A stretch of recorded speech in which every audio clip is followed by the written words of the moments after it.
Please, don't let them find me. Those were the first words the old woman whispered to me on the coldest night of November, and if I had listened to the fear in her voice instead of my conscience, maybe my life would have stayed ordinary. Rain hammered against the front windows of Bennett Books in sharp little bursts, turning the Manhattan sidewalks outside into rivers of reflected headlights and broken neon. It was almost 10:30 p.m., 15 minutes past closing, and my feet ached so badly I could barely feel my toes inside my soaked boots. I was halfway through locking the front door when I saw her standing across the street beneath a flickering bus stop light. She looked small, fragile, completely lost. Cars rushed past her in sheets of rain, while people hurried around her without slowing down once. Typical New York. Everyone too busy surviving their own problems to notice someone else falling apart. I should have gone home. My mother's hospital bill was sitting unopened in my bag. My landlord had already texted twice about late rent, and I still had another shift at the cafe in less than 8 hours. But something about the way the woman clutched her coat stopped me. Her hands trembled violently, pale fingers wrapped around the fabric like she was trying to hold herself together. I sighed and unlocked the door again. "Ma'am," I called as I crossed the street, rain immediately soaking through my sweater. "Are you okay?" The woman startled hard at the sound of my voice. Fear flashed across her face before she tried to hide it behind a weak smile. Up close, she looked elegant, even drenched in rain. Silver hair pinned carefully beneath a wool hat. Cream cashmere coat. Pearl earrings.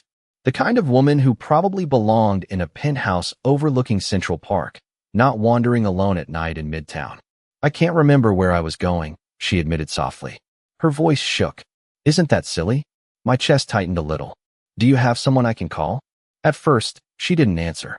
Her blue eyes darted nervously toward the dark street behind us like she expected someone to appear from the rain itself.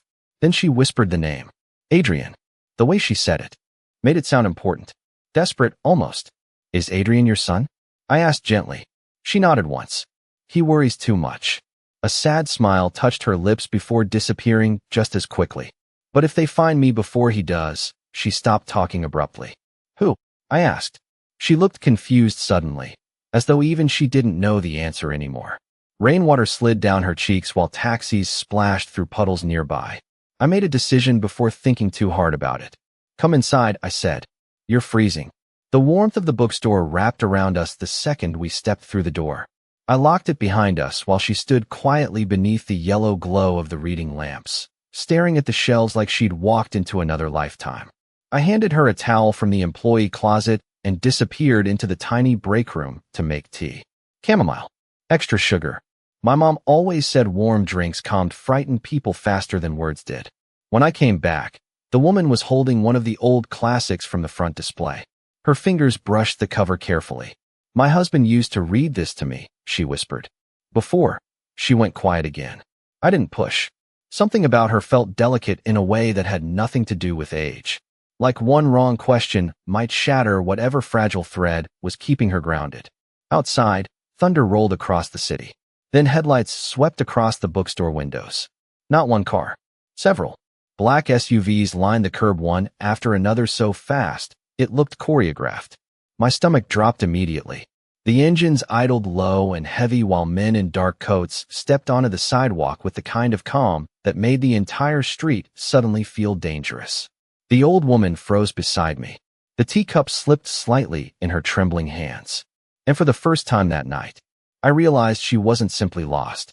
She was hiding. The woman beside me stopped breathing normally the second the SUVs appeared outside the bookstore windows. I noticed it immediately because I had spent the last 2 years memorizing every tiny sign of panic in hospital waiting rooms beside my mother. The stiff shoulders, the shallow breaths, the hands that shook even harder when they tried not to. Her teacup rattled softly against the saucer. "Ma'am," I whispered carefully, "are those people looking for you?" She turned toward me so quickly that fear flashed naked across her face before she buried it again. "Do not open the door," she said quietly. Not dramatic, not loud. Somehow that made it worse. The engines outside cut off one by one. Silence settled over the street so heavily that even the rain sounded quieter. I moved closer to the front window carefully, trying not to be obvious about it. 4 men stepped onto the sidewalk first. Dark coats, broad shoulders, the kind of posture that screamed security even without uniforms. They scanned the street with sharp, controlled movements before one of them spoke into an earpiece. Then the back door of the last SUV opened. The man who stepped out did not move like everyone else. The others watched the street. He watched everything. Tall, dark hair slicked back from a face too sharp to look soft even under the warm glow of Manhattan streetlights. A black wool coat hung perfectly across his shoulders despite the rain. He looked expensive, dangerous, controlled in the kind of way that made my stomach tighten instinctively. Then his eyes lifted toward the bookstore window. I do not know how to explain what happened in that moment except to say it felt like the entire room changed temperature. His gaze locked onto the old woman standing beside me. Relief crossed his face so quickly I almost missed it. Not weakness, not softness, just one single crack in something carefully built. Adrian, the woman whispered beside me. The man was already moving before she finished saying his name. One of the security men reached the bookstore door first and tested the handle once. Locked. I swallowed hard. Claire, the woman said suddenly, gripping my wrist gently. Please do not be afraid of my son. Too late for that. A knock echoed through the glass. Calm. Controlled. Somehow more intimidating than shouting would have been. I hesitated before unlocking the door. The second it opened, cold rain air swept inside, carrying the scent of wet pavement and expensive cologne. Up close, Adrian Moretti was even more intimidating than he had looked through the glass. Maybe 6'3", steel gray eyes, a faint scar near his jawline that somehow only made him look more composed instead of dangerous. He stepped inside slowly, his attention fixed entirely on the woman behind me. Mother. His voice was deep and perfectly steady, but something underneath it sounded strained. The woman's expression softened instantly. You found me. For one strange second, he looked less like a man people feared and more like someone exhausted from carrying too much responsibility for too long. Then his eyes shifted toward me. Everything changed again. His face became unreadable, controlled, cold enough to freeze the room. Who are you? He asked. Not rude. Worse. Precise. Like every word mattered. Claire Bennett, I answered carefully. I found her outside. He studied me in complete silence. The kind of silence that made normal people start talking too much just to fill it. I resisted the urge barely. One of the security men stepped closer. Sir, we should leave. The area is exposed. Adrian ignored him completely. His attention stayed on me. Did she tell you anything? Only that she was lost. His gaze sharpened slightly. Nothing else. I thought about the fear in Evelyn's eyes upstairs. The way she had whispered, do not let them find me. Something told me not to repeat it. She seemed scared, I admitted quietly. That answer surprised him. I could see it. Tiny. Brief. But there. Evelyn reached for his hand suddenly.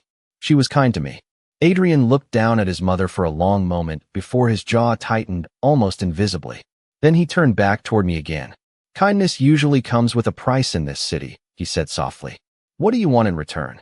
The question hit harder than it should have, because he sounded like a man who genuinely did not believe people helped each other for free anymore. For a moment, nobody moved. Rain tapped softly against the bookstore windows while the security men waited near the entrance like statues dressed in black wool and silence. Adrian Moretti stood directly across from me, watching with the kind of focus that made me feel like every expression on my face was being cataloged somewhere in his head. I crossed my arms mostly because suddenly the room felt too cold. I do not want anything, I said finally. His eyes narrowed slightly. Not angry, disbelieving. Everyone wants something. Well, I do not. The corner of one security guard's mouth twitched like he almost smiled before immediately stopping himself. Adrian noticed it too. One glance from him erased the expression instantly.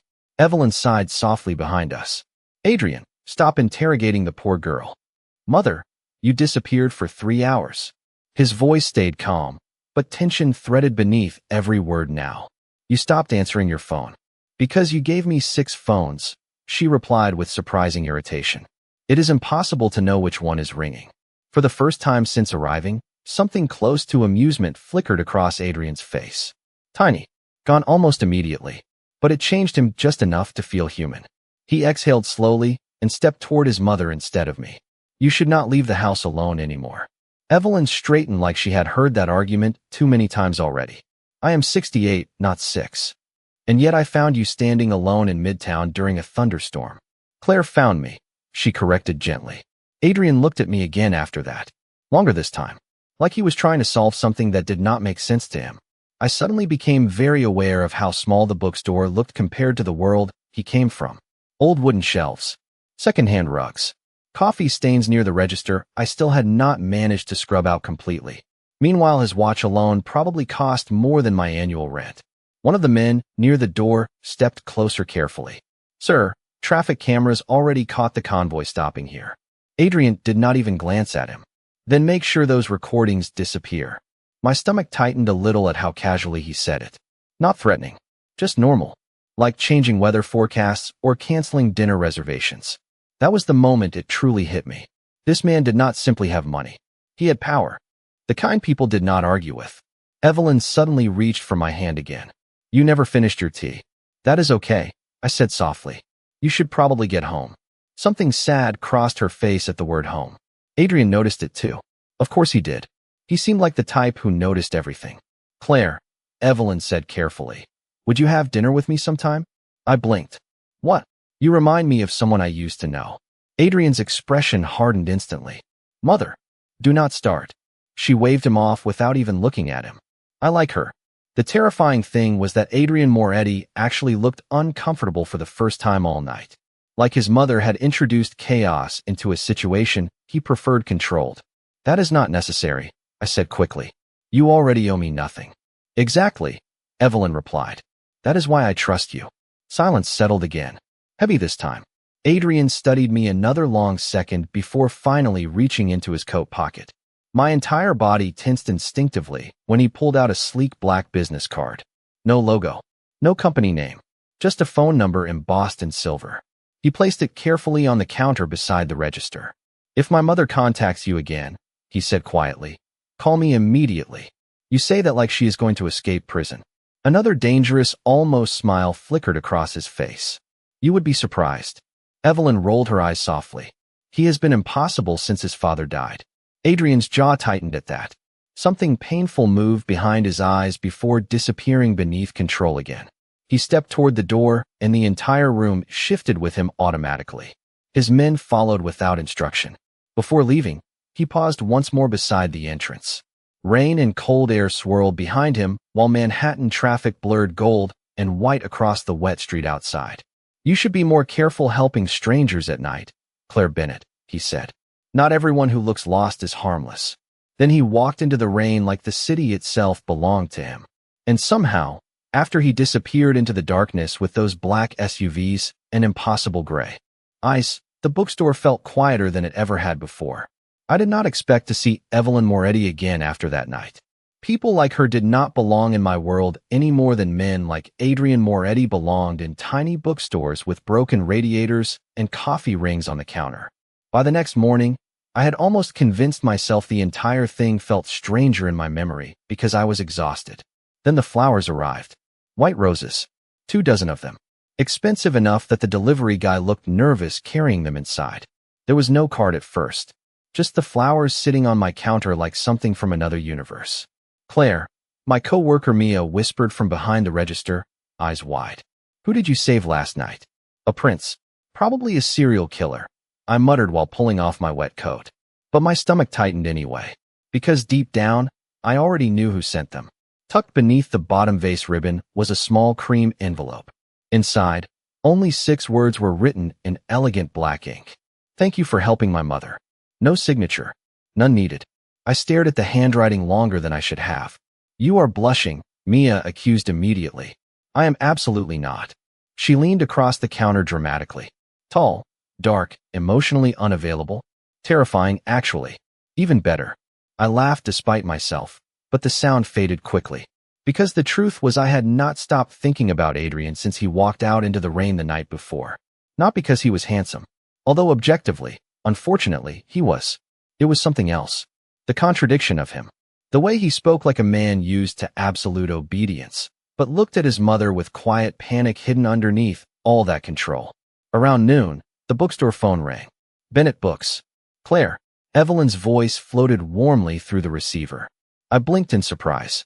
Evelyn. I hope this is not inappropriate, she said quickly. But I was wondering if you would join me for tea this afternoon.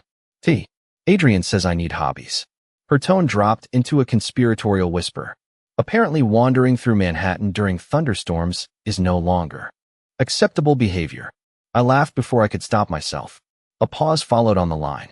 Soft. Comfortable. Like she had been waiting to hear that sound. Please say yes, she added gently. It gets lonely eating lunch with people who are afraid of my son. That sentence stayed with me long after the call ended. At exactly 3:30, a black sedan waited outside the bookstore. Not an Uber. Not a normal town car either. This one looked polished enough to transport foreign diplomats. The driver stepped out immediately when he saw me. Miss Bennett. I almost told him I could take the subway, before remembering normal people probably did not refuse invitations from the Moretti family. Manhattan blurred past the tinted windows while soft jazz played quietly through hidden speakers. Expensive leather. City lights reflecting off wet streets. Everything about the car whispered money so loudly it almost made me uncomfortable. 20 minutes later, the sedan rolled through massive wrought iron gates overlooking the Hudson River. I actually stopped breathing for a second. The Moretti estate looked less like a home and more like the kind of place politicians disappeared into during scandals. Stone walls, iron lanterns, security cameras hidden carefully between ivy. The driver opened my door before I could gather my thoughts. Right this way. My boots echoed softly against marble floors as I followed him inside. The entrance alone was larger than my entire apartment building lobby. Warm golden light spilled from crystal chandeliers overhead, while quiet piano music drifted somewhere deeper in the house. Then I saw Evelyn descending the staircase with a smile, so genuine it erased half the tension in my chest instantly. Claire, she said warmly. You came. Before I could answer, another voice appeared behind me. Low, calm, impossible to ignore. I told you she would. I turned too quickly and nearly lost my balance. Adrian stood near the doorway in a charcoal gray suit with his hands tucked loosely into his coat pockets. His eyes moved over me once slowly before settling on my face again. Controlled, observant, dangerous in the same quiet way he had been the night before. But this time, there was something else there too. Curiosity. Being looked at by Adrian Moretti felt different inside his own house. Outside the bookstore, he had seemed dangerous in the distant way thunderstorms were dangerous. Here, standing beneath warm chandelier light with half of Manhattan probably answering his phone calls before the first ring finished, he felt far more real. And somehow more intimidating because of it. You did not tell me she was coming today, he said to his mother, though his eyes stayed on me. Evelyn smiled innocently. Because then you would have said no. Probably. Exactly. A quiet breath escaped him that almost sounded like surrender. Tea is ready in the garden room. Evelyn announced proudly before linking her arm through mine like we had known each other for years. And before Adrian scares you away completely, you should know he has been impossible since age 12. Mother. What? It is true. I bit back a smile while Adrian watched us with an unreadable expression. The garden room overlooked the river through enormous glass windows streaked softly with rain. Candlelight flickered across polished wood and white orchids arranged so perfectly they almost looked artificial. Somewhere in the distance, thunder rolled low over the water. Evelyn poured tea while Adrian remained standing near the windows with one hand in his pocket, speaking quietly into his phone. I tried not to stare at him. Failed a little anyway. He carried stillness differently than other people. Most wealthy men I had met filled silence by talking too much. Adrian filled rooms by saying almost nothing at all. Do not let the suit fool you. Evelyn whispered while handing me a teacup. He barely sleeps and forgets to eat unless someone forces him. Mother, Adrian warned again without turning around this time. You see, she whispered dramatically. Impossible. I laughed softly into my tea before realizing Adrian had gone quiet by the window. He turned slightly toward us, and for one strange second, his expression softened at the sound. Tiny, almost invisible, but enough to make my stomach feel unexpectedly unsteady. The conversation shifted. Slowly after that, Evelyn asked about my mother's health. My second job at the cafe, the bookstore. She listened carefully in the rare way people with money almost never did. Like my answers actually mattered. Adrian mostly stayed silent, watching, occasionally answering brief phone calls in low Italian near the windows. Men appeared and disappeared through the hallway outside constantly. Security, staff, people carrying folders and speaking in hushed tones. The entire estate moved around Adrian carefully, like everyone understood his moods before he even spoke. At one point, Evelyn excused herself upstairs to take medication, leaving me suddenly alone with him. The silence that followed felt heavier immediately. Rain slid slowly down the glass behind him, while Manhattan shimmered faintly across the river in the distance. Adrian studied me over the rim of his espresso cup. "You are uncomfortable here." It was not a question. "A little. Because of the house. Because your security team looks at me like I accidentally wandered into a government building." One corner of his mouth moved slightly. "That means they are doing their jobs. Do they always carry earpieces during tea?" "Usually." I shook my head softly. "That cannot possibly be a relaxing way to live." His gaze sharpened slightly at that. "Relaxation is overrated. That sounds like something someone says right before developing stress-related heart problems." Silence again. Then unexpectedly, quietly, he laughed once. Low and brief. I actually stared at him afterward because the sound changed his entire face. Younger somehow. Less cold. Adrian noticed immediately. "What?" "Nothing. You look surprised." "I was not sure you knew how." His eyes held mine for 2 long seconds before he set the espresso cup down carefully. "Most people around me are too busy trying not to disappoint me." "That sounds exhausting." "It is." The honesty in his voice caught me off guard. For the first time since meeting him, I saw something beneath all the control. Not weakness. Loneliness. The kind built slowly over years. Somewhere upstairs, a grandfather clock chimed softly through the house. Adrian glanced toward the sound automatically. "My mother likes you," he said finally. "That is rare lately. She is easy to like." No, his voice dropped quieter then. More serious. "You make her feel safe." I did not know what to say to that, because suddenly the intimidating Mafia boss standing across from me did not look dangerous at all. He looked like a son terrified of losing the only person who still saw him as human. After that afternoon, Evelyn Moretti started calling me almost every day, sometimes to ask if I had eaten lunch, sometimes because she forgot where she left her glasses even though they were usually sitting on top of her head, and sometimes, I think, simply because she did not want to feel alone inside that enormous house. I told myself I only kept answering because she reminded me of my mother before the hospital visits became more frequent than family dinners. But deep down, I knew that was not the entire truth anymore. 3 weeks later, I found myself back at the Moretti estate carrying a paper bag full of cannoli from a bakery in Queens Evelyn had mentioned once in passing. The security guards at the gate recognized me immediately now, which honestly felt stranger than it should have. "Miss Bennett," one of them greeted politely while opening the iron gates. I still was not used to people around Adrian treating me carefully, like I mattered because he had decided I did. The house felt quieter that evening, softer somehow. Warm lights glowed against dark wood while jazz drifted faintly through hidden speakers. Somewhere upstairs, Evelyn was arguing with a housekeeper about wanting real butter instead of almond butter.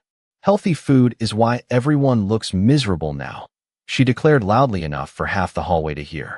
I smiled despite myself while slipping off my coat. "You encourage her," Adrian said from behind me. I turned too quickly again. Apparently, that was becoming a habit around him. He stood near the staircase without a tie, sleeves rolled neatly to his forearms, looking less like a feared crime boss and more like an exhausted man who had forgotten how to rest properly, which somehow made him even more dangerous to my common sense. "You make that sound criminal." "With my mother, it usually is." He stepped closer and took the bakery bag from my hands before I could protest. "Queen's Bakery? How did you know?" "You always stop there after visiting your mother on Thursdays." I blinked hard. "You know my schedule? I know people who care about my family." The answer should have unsettled me more than it did. Instead, something warm and complicated moved quietly through my chest, which was probably a terrible sign. Dinner that night felt strangely normal despite the private security station discreetly throughout the estate. Evelyn insisted on serving dessert herself, while Adrian watched with the tired patience of someone used to losing arguments against her. "Claire says you work too much," Evelyn announced suddenly while pouring coffee. I nearly inhaled wrong. Adrian looked at me slowly across the table. "Does she?" I did not say it exactly like that. "You implied it. Because you look exhausted." Evelyn pointed at me triumphantly. See? I told you. Adrian leaned back slightly in his chair, studying me over the rim of his espresso cup again. Most people are too afraid to criticize me. Maybe most people should start sleeping 8 hours too. A dangerous pause followed that. Not angry, just intense enough to make me suddenly aware of how alone we were in that room despite the massive estate surrounding us. Then unexpectedly, Evelyn laughed loudly. Finally, someone says it to his face. Adrian shook his head once, but there was no irritation in it anymore. Only resignation mixed with something quieter. Later that evening, I wandered briefly onto the back terrace while Evelyn took medication upstairs. Cold river air brushed against my skin while Manhattan glittered across the water like shattered gold. You are comfortable here now. Adrian's voice appeared beside me before I heard his footsteps. I looked sideways at him leaning against the stone railing in a dark wool coat. Maybe a little. That is dangerous. For who? His eyes settled on me slowly. I have not decided yet. My heartbeat stumbled embarrassingly hard at the way he said it. Calm. Honest. Like the words carried more meaning than either of us wanted to acknowledge yet. Below us, black cars moved quietly along the driveway, while distant thunder rolled somewhere beyond the city skyline. Adrian glanced toward the sound automatically before looking back at me again. Do you know the first thing my mother remembered clearly after that night? He asked quietly. I shook my head. His expression softened almost invisibly. Your name. And somehow that felt more intimate than anything else he could have possibly said. The first time I realized something was wrong, it was raining again. Manhattan sidewalks glistened beneath yellow taxi lights while cold wind pushed paper cups and wet newspapers through the street outside the bookstore. I was closing alone that night because Mia had called in sick with the flu. Around 9:30, I noticed the black sedan for the third time. Same tinted windows. Same position across the street. At first I told myself I was imagining things. New York was full of black cars. Full of people waiting for someone. But when I locked the bookstore and started walking toward the subway entrance, the sedan pulled away from the curb slowly behind me. My stomach tightened immediately. Do not panic. Maybe coincidence. Maybe nothing. The city felt louder suddenly. Car horns. Sirens in the distance. Footsteps splashing through puddles behind me. I reached the subway stairs and glanced back once. The sedan had stopped again half a block away. Watching. Cold unease crawled slowly down my spine. By the time I got home to my apartment in Queens, my nerves felt stretched too thin. I checked the street twice before going upstairs. Nothing. No sedan. No movement. Just rainwater dripping from fire escapes and the smell of old brick after storms. You are being paranoid, I muttered to myself while unlocking my apartment door. Then I froze. My lamp was on. I always turned it off before leaving. Every instinct inside me sharpened instantly. The apartment looked untouched at first glance. Tiny kitchen, worn couch, books stacked beside the radiator. But something felt wrong in the quiet. Too still. My pulse started pounding hard enough to hurt. Slowly, carefully, I stepped farther. Inside, the framed photo of my mother near the window had been moved slightly crooked. One kitchen drawer sat barely open. Tiny details. Intentional details. Someone had been here. Fear hit differently when it arrived quietly. Not screaming panic. Worse, a cold heaviness settling directly into your chest. I backed toward the hallway immediately and reached for my phone with shaking fingers. My thumb hovered over 911 for half a second before another number surfaced in my mind instead. Adrian. I stared at his business card saved inside my wallet. This is insane. I barely knew him, but somehow I already trusted him more than the police. The call connected after one ring. Claire. No hello. No confusion. Just my name in that calm, deep voice. Someone was in my apartment. I whispered. Silence. Not empty silence. Dangerous silence. Are you inside now? Yes. Leave immediately. Every trace of warmth I had ever heard from him vanished. What remained sounded terrifyingly controlled. Go downstairs. Do not take the elevator. My heartbeat stumbled faster. Adrian. Claire. His voice sharpened slightly. Listen carefully to me. Are you hurt? No, good. Leave now. I moved instantly after that. Down the stairwell 2 steps at a time, while cold fear climbed higher in my throat with every floor. Outside, rain soaked through my coat immediately. I barely reached the sidewalk before headlights swept around the corner. Black SUVs. 3 of them. Too fast. Too coordinated. Doors opened before the vehicles fully stopped. Men in dark coats spread across the street with terrifying efficiency, while pedestrians immediately crossed to the opposite sidewalk without asking questions. Then Adrian stepped out of the middle SUV. The rain hit his black coat in silver streaks, while his gray eyes scanned the building behind me once sharply before landing on my face. Relief crossed his expression so quickly I almost missed it. Then anger replaced it just as fast. Not directed at me. Something colder. More dangerous. He crossed the sidewalk in seconds. Did you touch anything inside? No, did you see anyone? I shook my head once. Adrian exhaled slowly, but tension radiated from him now, so heavily the air itself felt tight. One of his men approached quietly. Sir, we found signs of forced entry at the rear stairwell. Adrian never looked away from me. Get her car. I can stay with Mia, I said quickly. No, the answer came instantly. Absolute. Until I know who walked into your apartment tonight. You are not staying anywhere without protection. Lightning flashed across the city skyline behind him. For one terrifying second, Adrian Moretti did not look like the composed businessman from elegant dinners and quiet conversations with his mother. He looked exactly like the man the entire city whispered about in lowered voices. The ride back to the Moretti estate felt unreal. Rain blurred against the SUV windows while Manhattan lights stretched into gold and white streaks across wet streets. Nobody inside the vehicle spoke except for the occasional low Italian sentence exchanged through earpieces by the security team. Adrian sat beside me in complete silence, one hand resting loosely against his knee while his phone lit up every few seconds with incoming messages he barely glanced at. But even without words, tension filled the entire car. Controlled. Heavy. The kind that made everyone around him sit straighter. I stared down at my shaking hands and hated that he noticed immediately. Because of course he did. Adrian reached beside him quietly and handed me a small white towel from the console compartment. You are freezing. I had not even realized how hard I was trembling until then. Rainwater still soaked through my sleeves from standing outside the apartment building. Thank you, I whispered. His jaw tightened slightly when he heard the shake in my voice. This should not have happened. You do not know that this has anything to do with you. Adrian looked at me then. Really looked at me.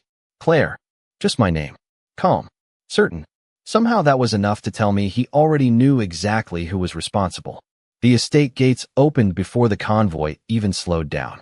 Lights glowed warmly through the mansion windows while security moved across the driveway with increased urgency. The second we stepped inside, Evelyn appeared. At the top of the staircase wearing a silk robe and open panic across her face. Claire. She hurried down faster than Adrian clearly liked. Easy, he warned immediately, moving toward her. But Evelyn ignored him completely and pulled me into a tight hug instead. Are you hurt? No, I am okay. Her hands cupped my face gently like she needed proof. Thank God. Adrian stood nearby watching us with an unreadable expression. Something shifted behind his eyes then. Brief.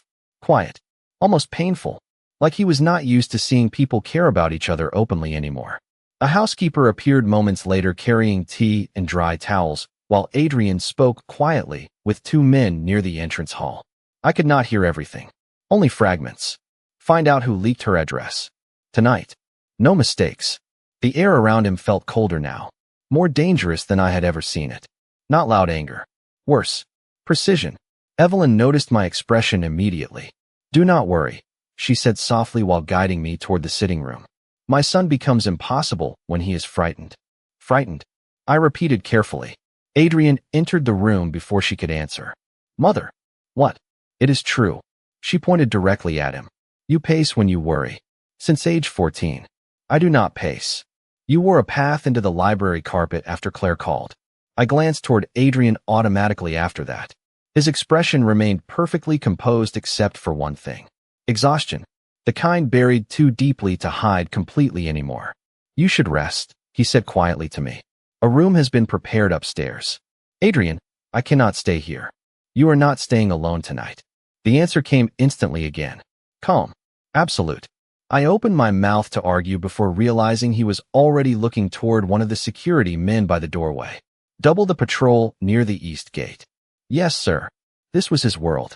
Orders. Loyalty. Protection layered over danger, so naturally nobody questioned it anymore. Evelyn touched my arm gently once Adrian turned away. "You know," she whispered, "he has not looked at another person the way he looks at you since his father died." My pulse stumbled hard. Enough to hurt. "Evelyn, he carries the entire world on his shoulders," she continued softly. "But tonight, when he thought something happened to you," her voice trailed off. Across the room, Adrian ended the phone call and looked directly at me again. Tension still lined every part of him beneath the tailored black shirt and controlled expression. But underneath all of it now, I could finally see the truth clearly. He was afraid. Not for himself. For me. And somehow that terrified me far more than the men who had entered my apartment ever could. I barely slept that night. The guest room overlooking the river was larger than my entire apartment, but comfort felt impossible with too many thoughts pressing against my chest at once. Rain tapped softly against the windows while distant thunder rolled somewhere beyond Manhattan. Around 3 in the morning, I finally gave up trying to sleep and wandered downstairs barefoot wrapped in one of the oversized sweaters Evelyn insisted I borrow. The mansion felt different at night. Quieter. Almost lonely beneath all the marble and chandeliers. Soft golden lights glowed through empty hallways while security moved silently near the entrances like shadows trained not to disturb the silence. I found Adrian in the kitchen standing alone beside the coffee machine. Of course he was awake too. He had removed his suit jacket hours ago, but exhaustion still clung to him like another layer of clothing. He looked up the second I entered. "You should be sleeping. You should take your own advice." Something almost amused flickered in his eyes before fading again. "Coffee, please." He handed me a mug without asking how I took it, somehow already knowing. Too much cream. 1 sugar. That realization should not have affected me as much as it did. We stood in silence for a while, listening to rain strike the windows. Strange how comfortable silence could become around the right person. Did they find out who entered my apartment? I asked quietly. Adrian's jaw tightened almost invisibly. "Yes." And his eyes lifted to mine slowly. "Someone wanted to frighten you." A cold feeling settled heavily in my stomach. "Because of you." He did. Not deny it. That honesty mattered more than excuses would have. I stared down into my coffee cup for a second before whispering, "This is your world, Adrian. Unfortunately, people get hurt in your world." His expression shifted then. Something darker moving briefly beneath all the calm control. "That is exactly why I try to keep you away from it." I looked at him carefully after that. Really looked. The sleepless eyes. The tension permanently buried in his shoulders. The way every sound in the house still seemed to register in the back of his mind automatically.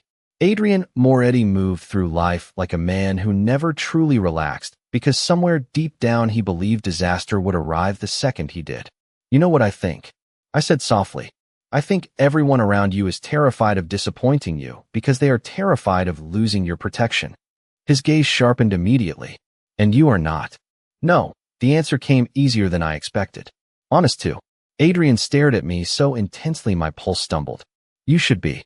"Why?" He stepped closer then. Slow enough to let me move away if I wanted. Close enough now that I could smell coffee and cedarwood and rain lingering faintly on his clothes. "Because caring about people connected to me has consequences." That sounds lonely. Something in his face cracked slightly at that. "Tiny. Human." "It is." The honesty hit harder this time. Outside, lightning flashed silver across the river. Neither of us moved. "Claire," he said quietly, "if you want to leave after tonight, I will understand." My chest tightened unexpectedly, because somehow the thought of leaving this strange, complicated family hurt more than it should have already. Evelyn's voice suddenly drifted sleepily from the hallway behind us. "If either of you are making coffee without me," I raised my son incorrectly. Adrian closed his eyes briefly while I laughed before I could stop myself. Evelyn shuffled into the kitchen wearing slippers and immediately reached for my hand like it belonged there naturally now. "See," she told Adrian proudly. "The house sounds alive again." Adrian looked at his mother, then at me. Something softened, fully in his expression for the first time since I met him. Not power, not control, something quieter, warmer. Like maybe after years of carrying darkness alone, he had finally found something worth protecting that did not belong to fear or obligation. Just before sunrise, the rain finally stopped beyond the mansion windows. Manhattan glittered gold against the river, while dawn slowly painted the sky pale blue. Adrian stood beside me in the quiet kitchen, watching the city wake up. "You changed this house," he said softly. I shook my head. "No. I think you were just lonely enough to notice kindness when it finally stayed." And for the first time since that stormy night outside my bookstore, Adrian Moretti smiled, without looking like a dangerous man.